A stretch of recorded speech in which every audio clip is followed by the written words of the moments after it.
Franciscan Church was initially founded in the middle of 14th century. Of course, it was rebuilt and reconstructed several times.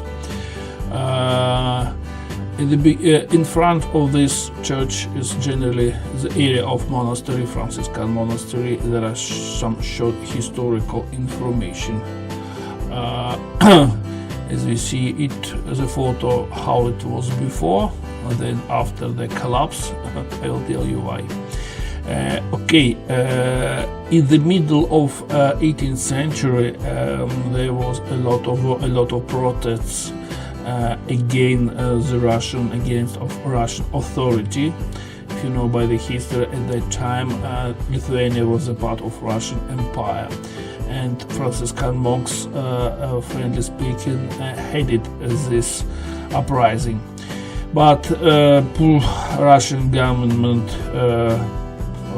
Russian Empire pushed down this uprising, and after this they decided to destroy this monastery and bell tower. So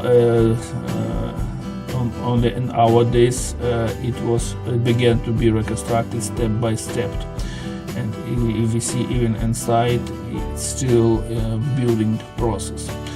Okay, the only question for me, as this church was destroyed in 1864, I'm not sure there are many materials how the church looked like inside. But anyway, we will see it shortly. The Church of St. Nicholas. Initially here was a small temple in 1387. That, of course, it was rebuilt and reconstructed several times. During the period from 1901 up to 1939, that was the only church of Vilnius where services were held in Lithuanian language. So let's to say this church is a non-official center of Lithuanian soul, at least in Vilnius.